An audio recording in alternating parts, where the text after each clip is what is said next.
Welcome to the Deep Dive, where we take your pile of sources and unearth the most compelling insights. Today, we're plunging into a world reshaped by a fungal outbreak. We're drawing from a stack of incredible in-game notes, journal entries, official documents too, all from The Last of Us. You know the one. Our mission basically is to piece together this fragmented story. Humanity's struggle against the Cordyceps Brain Infection, CBI.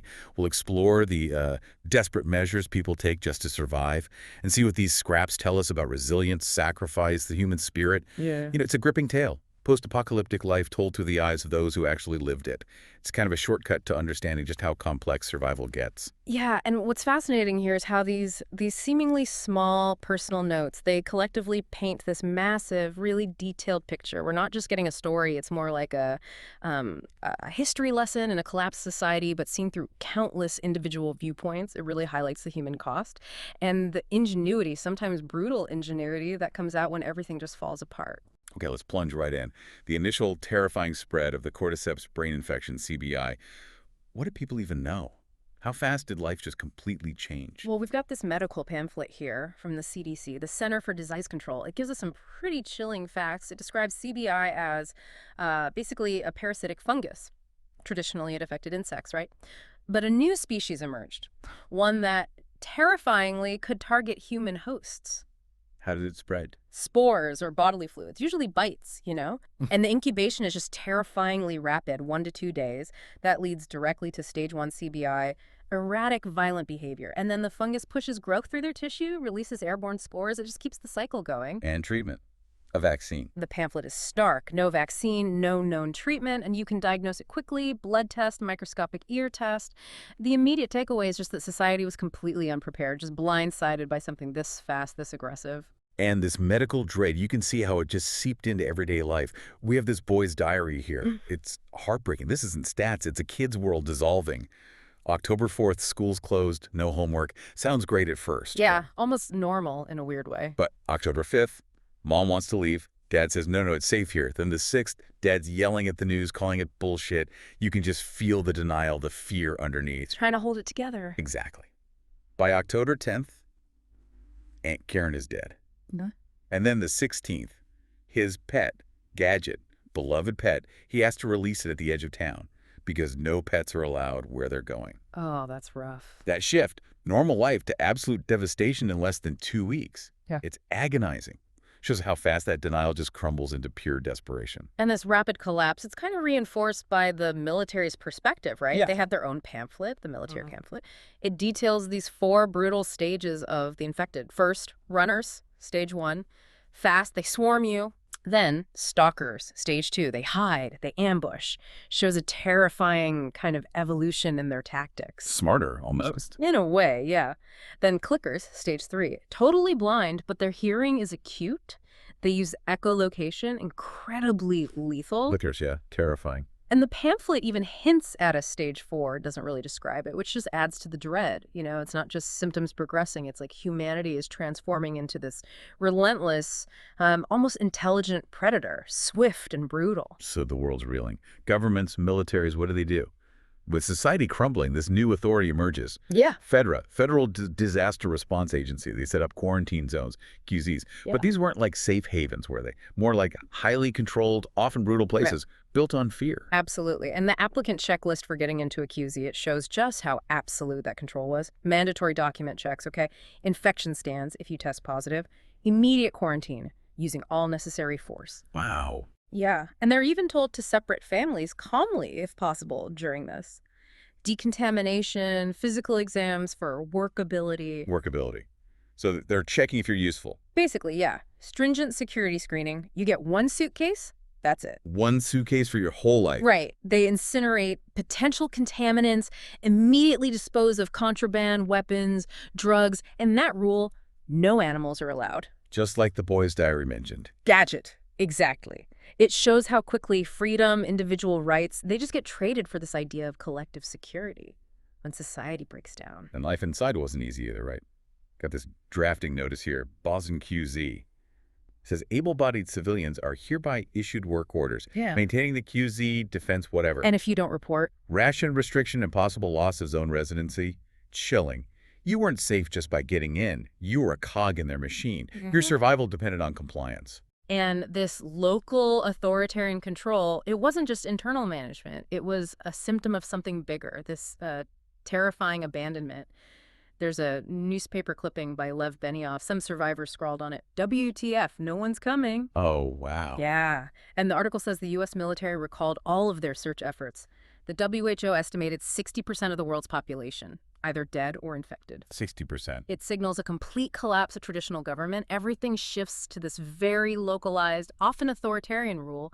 The world outside the walls, given up on, just abandoned. And not just passively abandoned, it was policy. Brutal policy. An evacuation leaflet warns people outside the Boston QZ. Says the area is going to be subjected to saturation bombing in the next 48 hours. To wipe out the infected, presumably? Saturation bomb. Yeah, and the final line. No one will be allowed into the quarantine zone. It's not protection for everyone. Right. It's basically saying if you're outside, you're on your own. You're going to be bombed. That level of desperation, that kind of external abandonment, it naturally led to incredible tensions inside, too. Not just with infected, but between people. There's this abandoned zone note, Captain Mastro's to a Colonel Mackenzie, Atlanta QZ, 14 months into the revolution, it says. Revolution against Fedra. Seems like it. Masters admits they've lost too many men. They're about to lose the entire zone. He's afraid they'll all get lynched. And that foreshadows this terrifying mob attack note. A survivor saw Captain Mastro's and his team. What happened? They were doused in gasoline and burned them alive. And the note says the mob, these animals actually celebrating. Oh my God. It's not just controlling infected anymore. It's how quickly that social contract just unravels. You get savage mob justice when authority is seen to fail. Utter breakdown. Okay, so beyond Fedra, beyond the collapsing QZs, you have individuals, small groups, who are just trying to make it on their own, forging their own paths, often brutal paths. This is where you see the sheer resourcefulness and, frankly, the desperation. Take Bill, Right. master of solitary survival. Oh, yeah, Bill's something else. His Bill's notes detail his existence built on paranoia, meticulous planning, constantly clearing runners who trip his bombs, reinforcing fences, dealing with hunters, other people, and infected near his church safe house. He's collecting pills, ammo. He even notes 4, 5, 3 weeks until the next drop-off with Tess. Total self-sufficiency. Isolation was his strategy. But that isolation, that rigid control, it had a profound emotional cost, especially on relationships. We see that in the note from Frank. Frank, his partner. His former partner, yeah. Frank expresses this deep, raw hatred for Bill, calls him too scared to ever make it to this part of town, criticizes his set-in-your-ways attitude.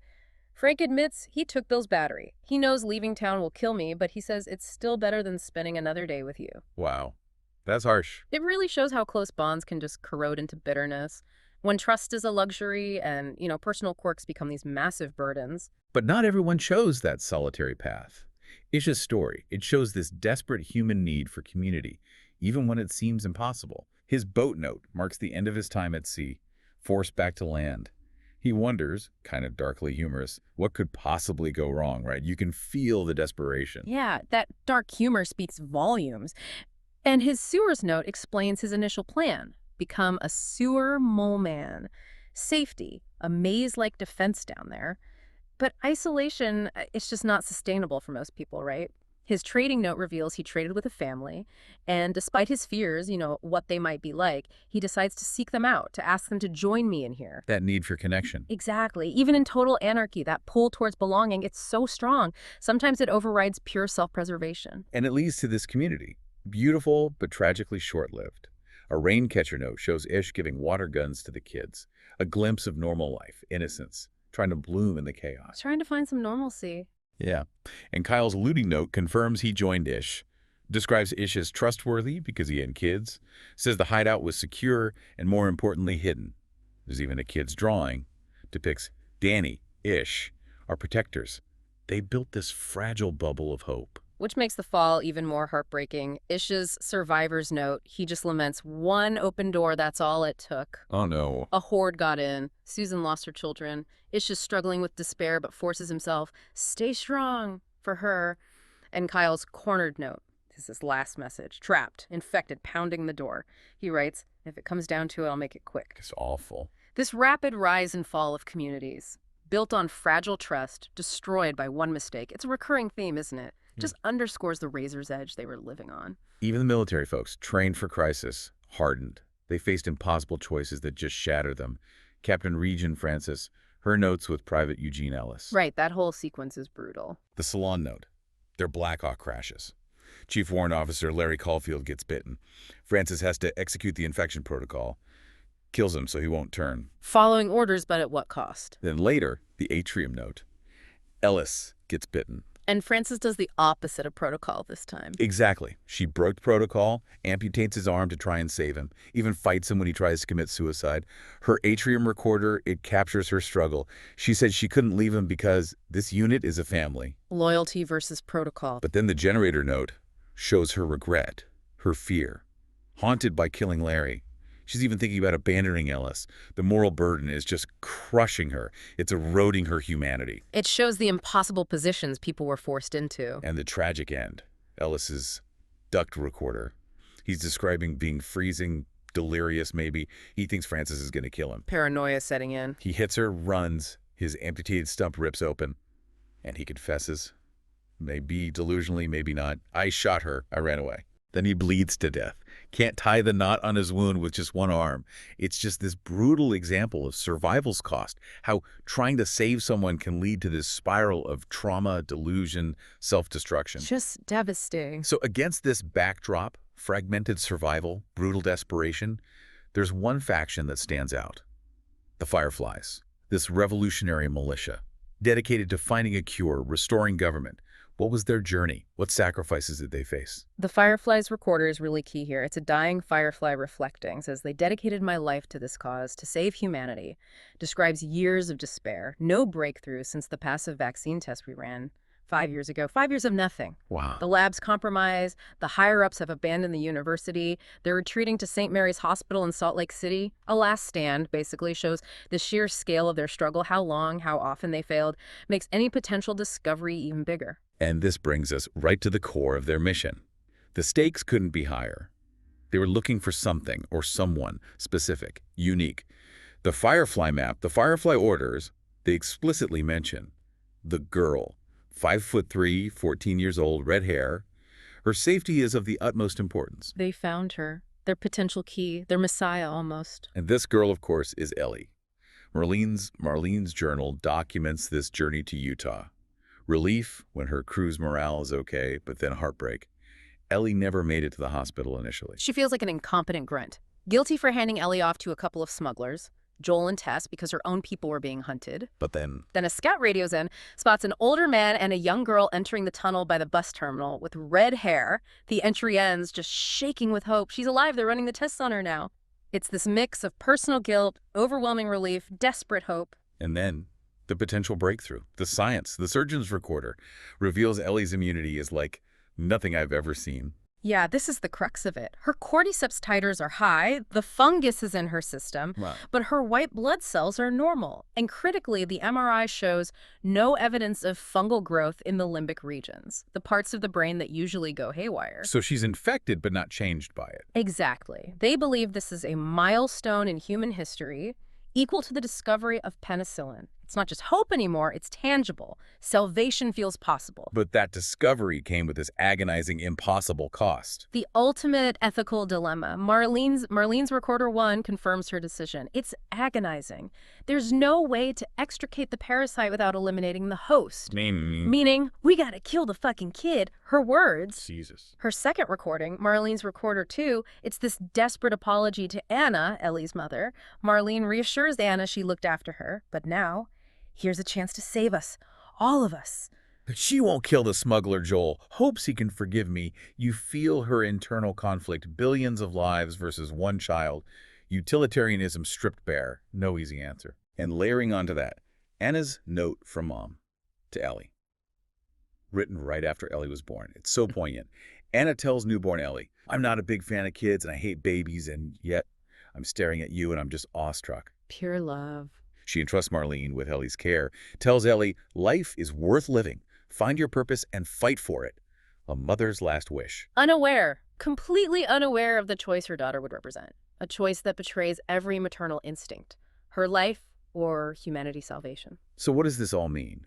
Looking back at everything, the brutal outbreak, Fedra's iron fist, Bill's isolated survival, Isha's tragic attempt at community. Captain Francis's trauma. Right. And the Firefly's impossible quest. These fragments, they paint this vivid, incredibly complex picture of humanity pushed to the absolute brink. And what really emerges, I think, is that survival isn't just fighting monsters, right? It's fighting for your identity, for community, for hope.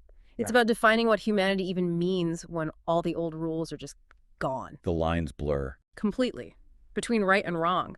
People make choices that redefine morality itself. Choices that can be selfless triumphs, but also unbearable tragedies. These stories, these notes, they're just a powerful reminder. Even in the absolute darkest despair, you see glimpses of that unyielding human spirit. Capacity for incredible cruelty, yes, but also profound love. It's about the choices made, the bonds found, the heartbreaking losses. So as you reflect on this deep dive, here's something to think about. In a world totally collapsed, survival's a daily, brutal fight. Would you prioritize the individual or the collective? Where would you draw your line? What would you sacrifice?